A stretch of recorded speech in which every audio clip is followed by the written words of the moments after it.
कौन सा case military court में चलेगा, कौन सा एटीसी में जाएगा, ये तफरीक कैसे की गई? क्या 9 मई का वाकया दहशतगर्दी से ज्यादा संगीन जुर्म है जो इनका ट्रायल फौजी अदालत में हो रहा है? आईनी बेंच की 9 मई के मिलिट्री ट्रायल पर सवालात की बौछार। जस्टिस जमाल मंदोखेल ने रिमार्क्स दे दिए। इंसदाद दहशतगर्दी अदालत से मुलजिम बरी, फौजी अदालत से सजा हो रही है। क्या फौजी अदालतों में कोई खास सबूत फराहम किया जाता है? जस्टिस मुसरत हिलानी ने रिमार्क्स दिए। 9 मई के मुलजिमों को फौजी तहवील में लिया गया तो बुनियादी हकूक मुअत्तल थे, ना इमरजेंसी नाफिज थी। जस्टिस नईम अख्तर अफगान ने सवाल किया, 9 मई वाकयात में 103 मुलजिमों के खिलाफ मिलिट्री कोर्ट्स में केस चला, बाकी केसेस इंसदादी दहशतगर्दी अदालतों में चल रहे हैं। तफरीक कैसे की गई? मुलजिमों को खसूसी कोर्ट्स भेजने का डिस्ट्रिक्ट कोर्ट का ऑर्डर भी तलब, समाअत कल तक मुलतवी।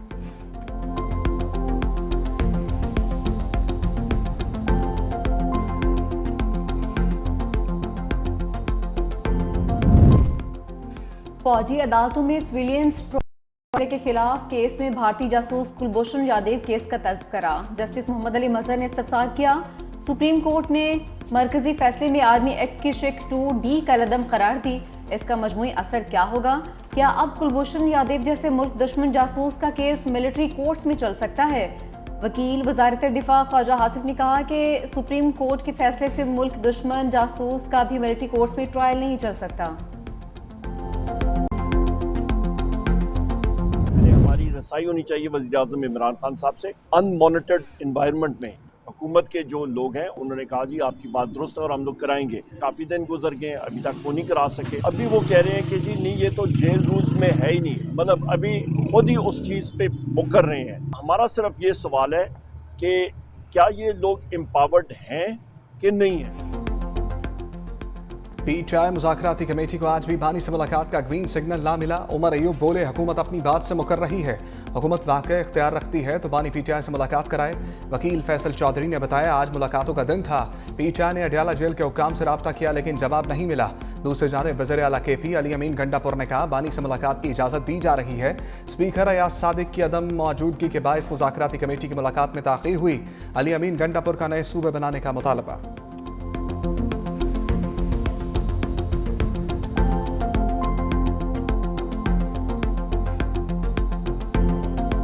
इस 1 साल में 50 करोड़ रुपए देना मेरा काम है। अगर मैं ना दूं तो हु करके या कुछ भी करके फिर मेरे खिलाफ एहतजाज कर लेना। लेकिन अगर मैं वो 50 करोड़ रुपए देता हूं आपको, अगर वो काम नहीं होता और अगले साल जब मेडिकल के एडमिशन हो और बच्चे और बच्ची एडमिशन उनका ना हो तो फिर कहीं मुझे आप पे हु ना करना पड़े। वज़ीर आला खैबर पख्तूनख्वा ने एहतजाज का नया तरीका बता दिया। पेशावर में तकरीब से खिताब करते हुए अली अमीन गंडापुर ने कहा कि इस साल यूनिवर्सिटी ऑफ पेशावर को 50 करोड़ रुपए देना मेरा काम है। अगर मैंने फंड्स नहीं दिए तो मेरे खिलाफ वो करके एहतजाज करें।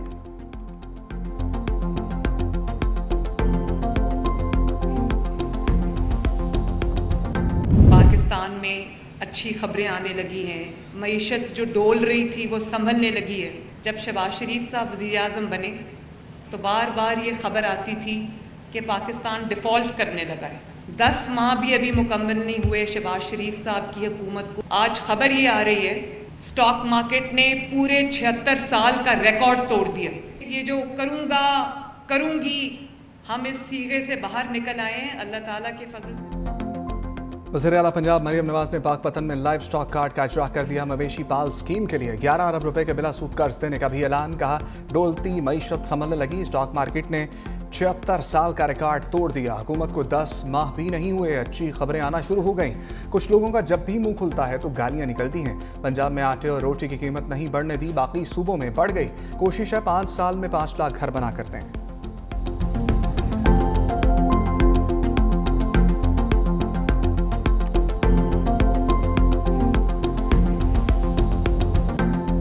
ज़राअत के हवाले से हम एक नफरत देख रहे हैं हुकूमत की नजर के अंदर। जिस मुल्क के अंदर, जिस सूबे के अंदर आप फूड सिक्योरिटी को इंश्योर नहीं करते, वहां पे आपकी सड़कें और नालियां कुछ भी नहीं करती। हमारी हिमायत की वजह से वो हुकूमत कायम है। हमारा मकसद ना उस इत्तेहाद, उस हिमायत को कमजोर करना है, ना हमारा मकसद जो है वो इस हुकूमत को ब्लैकमेल करना है।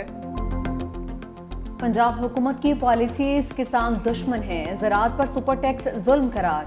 रहनुमा पीपल्स पार्टी हसन मुर्तजा फट पड़े। कहा किसान दोस्त फैसले नहीं किए जा रहे। काश्तकारों के खिलाफ हुकूमत की नजर में नफरत है। सिर्फ अच्छी सड़क देने से लोगों के मसाइल हल नहीं हो सकते। हमारी हिमायत की वजह से हुकूमत कायम है। हमारा मकसद हुकूमत को ब्लैकमेल करना नहीं बल्कि खामियां सामने लाना है। पीपल्स पार्टी किसी सूरत मुल्की नुकसान का नहीं सोच सकती। इंतशार खत्म होगा तो ही इस्तेकाम आएगा।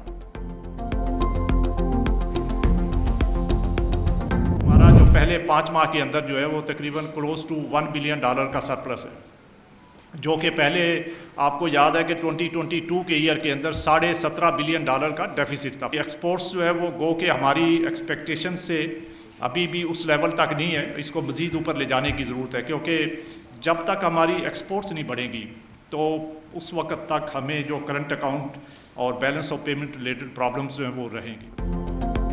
2.5 साल के दौरान गैर मुल्की कर्जे में कोई इजाफा नहीं हुआ। बुलंद शरह सूद समेत दीगर मसाइल हल हो गए हैं। अब इम्पोर्ट्स पर कोई रुकावट नहीं। Governor State Bank Jamil Ahmed कहते हैं अप्रैल तक जून महंगाई की शरह बढ़ सकती है।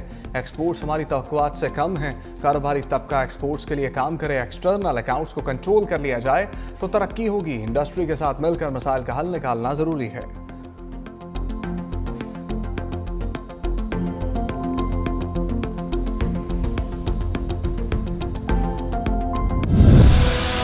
शहबाज हुकूमत ने बिजली महंगी करने की रिकॉर्ड्स तोड़ दिए। 2.5 साल के दौरान बिजली के फे यूनिट बुनियादी टैरिफ में ₹25.76 तक इजाफा।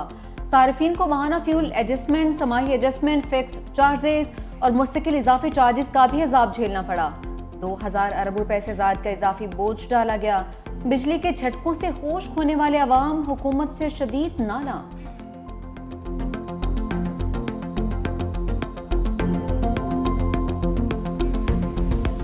ज़्यादा बिल आ रहे हैं। हमारे घर का बिल 10,000 12,000 आ रहा था पहले। इस मंथ वो बिल 1,20,000 का आया हुआ है। शहबाज शरीफ साहब से तो हमारा बहुत उम्मीद था कि महंगाई ख़त्म करेंगे, लेकिन इस बार तो बिजली का बिल भी बहुत ज़्यादा है। ना महंगाई कम हुई है न बिजली का बिल कम हो रहे हैं। बूढ़े हो गए, बिजली का बिल दे जवान थे 2-3 सालों में बूढ़े कर दिया बिजली के बिलों ने। अवाम के बजाय पार्लियामेंट के लोग खुद अपनी तनख्वाहों में 900% इजाफा कर लेते हैं। जो मुआशी हालात हैं वो बद से बदतरीन होते चले जा रहे हैं। जब तक बिजली के बिल कम नहीं होंगे लोगों को रिलीफ कैसे मिलेगा? पिछले 6 महीने से ऐलान कर रहे हैं कि हम बिजली की कीमत कम कर देंगे, लेकिन अब तक इन्होंने कम नहीं की है। हम अपनी एहतिजाजी तहरीक को असर नौ शुरू करेंगे और 17 जनवरी को पूरे मुल्क में एहतिजाज किया जाएगा बिजली की कीमतों में कमी करने के लिए। जमात इस्लामी का महंगी बिजली के खिलाफ एक बार फिर सड़कों पर निकलने का ऐलान। हाफिज नईमुर रहमान कहते हैं 17 जनवरी को मुल्क गिर एहतजाज करेंगे। तनख्वाहदार टैक्स दें और IPPs वाले ना दें तो ये जुल्म अजीम है। चंद लोगों को फायदा पहुंचाने के लिए मजीद टैक्स लगाए जाते हैं। आवाम को रिलीफ देने के बजाय पार्लियामेंट के लोग अपनी तनख्वाह में इजाफा कर लेते हैं। शाह खर्चियां बढ़ती जा रही हैं।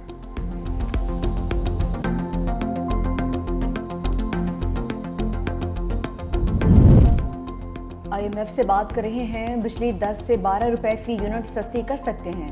वफाकी वज़ीर तवानाई ओवैस लगारी का दावा। कहा कि IPP से मुज़ाकरात का असर आम आदमी तक पहुंच चुका।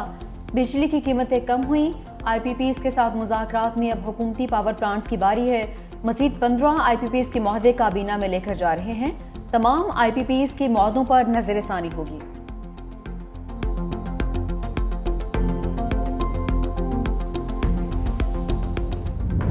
75% तो हमारे मुल्क को हमारी ताजिर बरादरी चला रही है। सबसे ज़्यादा टैक्स आप देते हैं। हमारे मुल्क में जो डेवलपमेंट होती है वो भी ताजिर बरादरी की टैक्सेस की वजह से है। प्रेसिडेंट ऑफ पाकिस्तान मोहतरम आसिफ अली जरदारी साहब हमेशा बिजनेस कम्युनिटी को इम्पोर्टेंस देते हैं। कारोबारी हजरात को और उनके कारोबार को प्रोटेक्ट करना गवर्नमेंट की जिम्मेदारी है। जितने भी हमारी ताजिर बरादरी है उनके इशूज़ को संजीदगी के साथ ले रहे हैं। मुल्क में सबसे ज्यादा टैक्स ताजिर बरादरी देती है। 75% ताजिर बरादरी मुल्क चला रही है। ताजिर और सनतकार खुशहाल होगा तो पाकिस्तान खुशहाल होगा।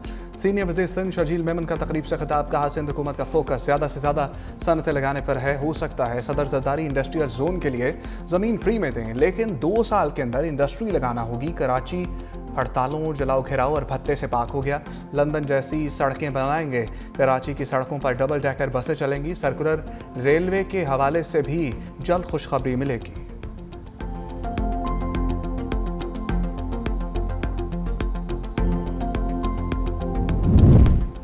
ऑडियो लीक केस में वज़ीर आला खैबर पख्तूनख्वा अली अमीन गंडापुर के नाकाबिल जमानत वारंट गिरफ्तारी बरकरार। इस्लामाबाद डिस्ट्रिक्ट सेशन कोर्ट में पेश होने पर शरीक मुल्ज़िम असद फारूक के नाकाबिल जमानत वारंट गिरफ्तारी मनसूख। अली अमीन गंडापुर और उनके वकील आज भी अदालत में पेश नहीं हुए। मजीद समाअत 25 जनवरी तक मुलतवी।